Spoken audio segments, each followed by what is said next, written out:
महाराष्ट्र के अंदर, नासिक के अंदर एक ज़बरदस्ती धर्मांतरण, लैंगिक अत्याचार, ऐसे इस तरीके से एक टीसीएस कंपनी में मामला हुआ है। जो है मीडिया आपको पता है किस तरीके से बेबुनियाद खबरों के जरिए से बीजेपी और संघ के फेक नैरेटिव्स को एस्टैब्लिश करने की कोशिश करती है कि जब जब सरकार खतरे में आती है या जब जब उनकी मुश्किलात आती है तो हेडलाइंस चेंज करने का एक पॉलिसी होती है। तो उन्होंने भोरी समाज की टोपी पहना है, तो क्या ये बोला जाए कि देवेंद्र फडणवीस साहब का जो है धर्मांतरण हो चुका है, वो भी जाए कंप्लेंट करे? फिर इसी तरीके से उन्होंने धर्मांतरण का जो है कायदा लेके आया है, कानून लेके आया, ताकि लोग भी सोचे कि हाँ शायद लव जिहाद होता होगा, इसीलिए जो है इस तरीके से कानून लाए हुए हैं।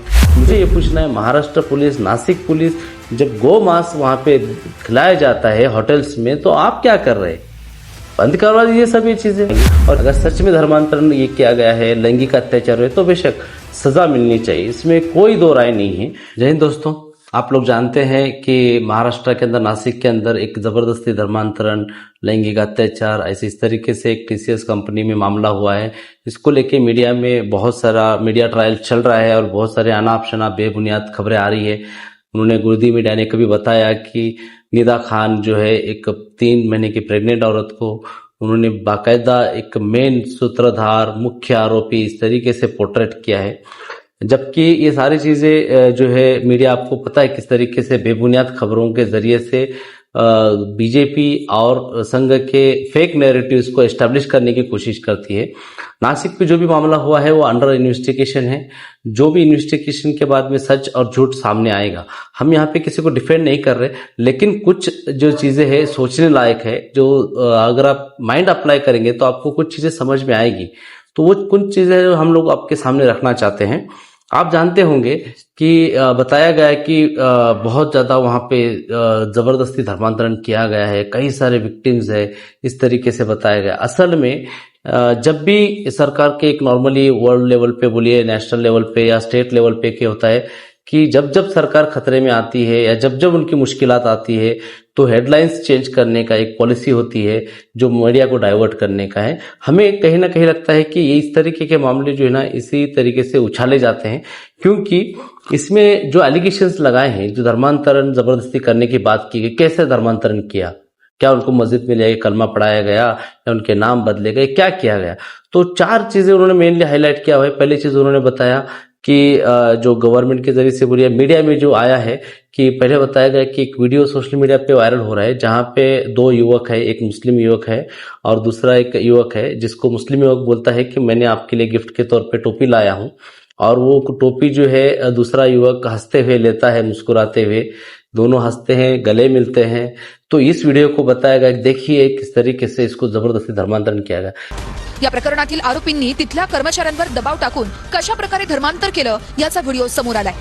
व्हिडिओत दिसणारा आरोपी तौसिफ अत्तार सध्या पोलीस कोठडीत आहे। नाशिक मधलं हे प्रकरण एका कटाचा भाग असून सरकारनं गांभीर्यानं घेतल्याचं मुख्यमंत्री फडणवीस म्हणाले।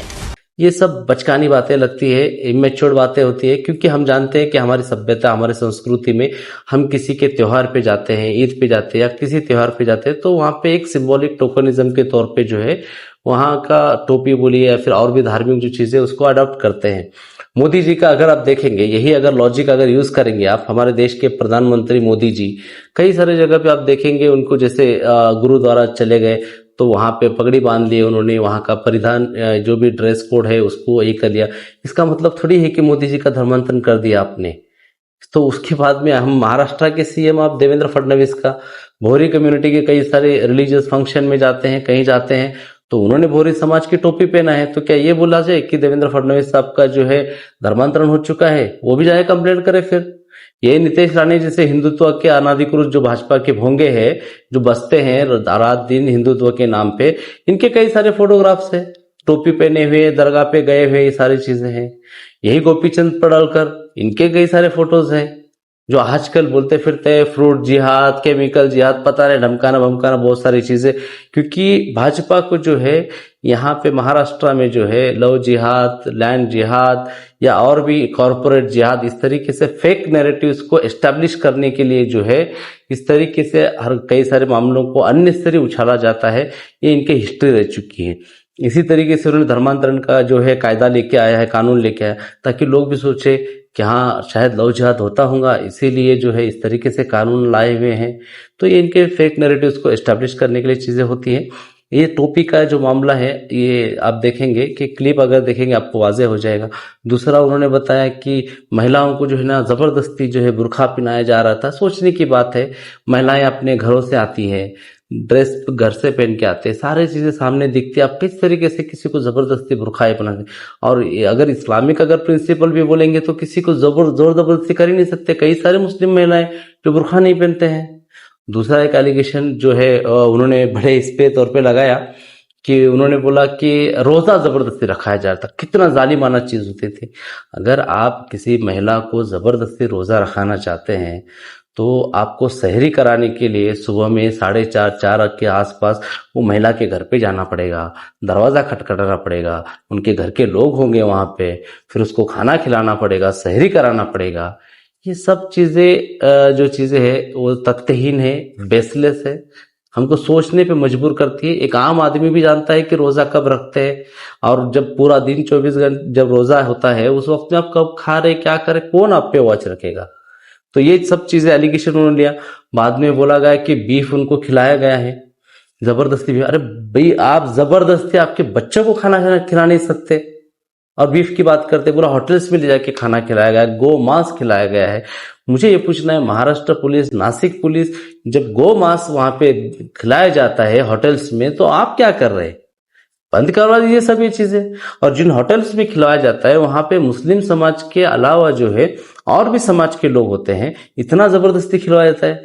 तो ये थोड़ा बहुत मुझे लगता है कि केरला स्टोरी से इंस्पायर्ड बहुत सारी चीजें आई हुई है। बाकी हम वही बोलना चाहते हैं कि अगर सच में धर्मांतरण किया गया है जबरदस्ती, वो जो साबित होगा, वैसे ओरल ये पुराने कुछ बहुत 1-2 साल पहले के भी कुछ इंसिडेंट इसमें है, कुछ ऐसा वीडियोस क्लिप है, इस तरीके से चीजें नहीं है, लेकिन इन्वेस्टिगेशन में चीजें बाहर आएंगी। अगर सच में धर्मांतरण ये किया गया है, लैंगिक अत्याचार हुए, तो बेशक सजा मिलनी चाहिए, इसमें कोई दो राय नहीं है। अगर कल्प्रिट है तो सजा होना चाहिए।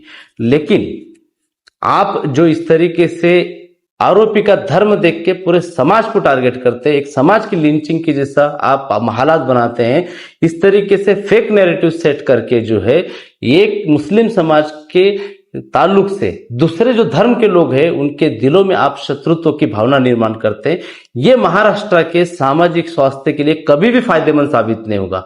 हमारी यहाँ यूनिटी ही जो है हमारी असल ताकत है। बेशक किसी आरोपी के फेवर में रुकने की जरूरत नहीं, जिसने गलत किया है उसको सजा होना चाहिए, लेकिन वो गलत करने वाले को उसका धर्म देख के आप समाज को सजा नहीं दे सकते, या आप उनके बारे में जो ना दुष्प्रचार नहीं कर सकते। ओवरऑल अगर आप देखेंगे ये जो इंसिडेंट हुआ है, इसके पीछे कुछ हिस्ट्री है, कुछ चीजें हैं जो मैं समझता हूं कि ये गौर करने जैसी है, ये सोचने जैसी है। पिछले 1 साल के अंदर कुछ नासिक के अंदर कुछ बड़े इवेंट्स हुए, कुछ घटनाएं घटी है जो आप लोग ये सोचने पे मजबूर हो जाएंगे कि ये क्यों, क्या और किस तरीके से चल रहा है, क्यों इतना इसको मीडिया में बड़ा चढ़ा के पेश किया जा रहा है। आपको जानकर हैरानी होगी, तकरीबन 19,000 घर जो है ना गरीब लोगों के हक के, माड़ा स्कैम जिसको एड्रेस किया जाता है, माड़ा के स्कैम से पहचाना जाता है, 19,000 घर जो है ना गरीबों को मिलना चाहिए था, लेकिन भ्रष्टाचार करके अधिकारियों नेताओं ने वो किसके पास दिए हैं पता नहीं, किसको उन्होंने बेचा हुआ है। इसके पर एसआईटी भी बैठी हुई। दूसरा, अगर आप देखेंगे कि माड़ा के इंसिडेंट के बाद में से कुछ महीनों पहले हनी ट्रैप का एक बड़ा स्कैम बाहर आया था, जहां पे एक होटल के अंदर तकरीबन आप बोल सकते हैं कि 73 ऑफिसर्स जो है आईएएस, आईपीएस और कुछ नेता लोगों के बाकायदा अश्लील वीडियोस या फिर हनी ट्रैप के जरिए से उनको ब्लैकमेलिंग करने के लिए जो है होटल्स के अंदर जो है इस तरीके से हनी ट्रैप किया गया था। ये भी बहुत बड़ा मुद्दा बीच में कुछ महीनों पहले उठाया गया था। आगे क्या हुआ उसका पता नहीं है। उसके बाद अगर आप देखेंगे, अभी रिसेंटली आने वाले चंद दिनों के अंदर महाराष्ट्र में जो नासिक एक तीर्थ क्षेत्र है जहां पे कुंभ मेला होने जा रहा है, महाराष्ट्र गवर्नमेंट ने पहले बजट जो है ना उसको 15,000 करोड़ कर दिया था। अभी कुछ काम चल रहे हैं, कई सारे एक्टिविस्ट लोगों ने उस पर एलिगेशन लगाए, उस 15,000 को बढ़ा के 35,000 किया है। क्यों किया गया? उसके अंदर कुछ भ्रष्टाचार है क्या? क्या मामला हो रहा है? बहुत सारे एलिगेशन चल रहे हैं उसको लेके। कई सारे जो है वहां पे पेड़ काटे गए हैं, जो कि इन्वायरमेंट के लिए बहुत लॉस की बात है। ये सारे मुद्दों को लेकर बड़े बड़े आंदोलन हो रहे थे, ये सब लोगों के नजर में है सारी चीजें। और इसी बीच में हम जानते हैं कि खराद जैसा जो बंदा है जिसने हमारे हिंदू बहनों का सेक्सुअल एक्सप्लॉयटेशन किया, उसके वीडियोस मौजूद है, बाकायदा उनके धार्मिक आस्था को ये चीजें पहुंचाते, धार्मिकता के नाम के ऊपर पाखंड ये करते हुए हमारे कई सारे बहनों के साथ में एक्सप्लॉयटेशन हुआ है। ये मुद्दा जो है चल रहा है। उसी के साथ साथ अभी 2 दिन पहले जो है खराद की जो निकटवर्ती है उनका रोड एक्सीडेंट में मारे गए, इस तरीके से खबर आई। मारे गए या मारा गया, ये सोचने की बात है, क्योंकि बहुत सारे नेताओं का उनके साथ में कनेक्शन था। ये सोचने जैसी बात है। उसके चंद दिनों के बाद ही आप देखेंगे कि एरंडे नाम का एक पत्रकार ने भी तकरीबन 100 से ज्यादा जो है अश्लील वीडियोस जो है ना रिकॉर्ड करके रखे थे महिलाओं के एक्सप्लॉयटेशन के। वो मामला चल रहा है उसके अंदर, वो एक अलग तर्ज पे है। तो इस तरीके से ये सारी चीजें जब हो रही थी उस वक्त में ये लोग जो है हिंदुत्ववादी बोलिए, सरकार बोलिए, या जो भी आज फेक नैरेटिव्स फैला रहे, इन्होंने किसी ने आवाज नहीं उठाया। वहां उसी कॉन्स्टिट्यूंसी जहां पे नासिक मध्य कॉन्स्टिट्यूंसी है, फिरंदे मैडम कुछ उनका नाम है, जो वहां के एमएलए है, उनके आधे किलोमीटर के डिस्टेंस के ऊपर जो है खराद का ऑफिस है, खराद रहता है। 1 किलोमीटर की दूरी पर जो है माड़ा का ऑफिस है। 2 किलोमीटर की दूरी पे यही हनी ट्रैप वाला मामला है। उस वक्त में कोई मोर्चा नहीं निकाला गया। अभी उनको मोर्चे निकल रहे, मोर्चे निकाल के एंटी मुस्लिम स्लोगन, मुसलमानों को डिफेम करने जैसे स्लोगन दिए जा रहे हैं। और जानकर हैरत होगी, ये सारे चीजों के बीच में अगर इतना इनको सच में फिक्र है तो पिछले यही महीने के 4 तारीख को जो है वहां पे एफआईआर हुई है, जिसमें 4 या 5 साल के बच्ची के साथ में सेक्सुअल एक्सप्लॉयटेशन हुआ है। पॉस्को के तहत में केस, कोई आंदोलन नहीं हुआ। क्यों? वो बहन नहीं है क्या?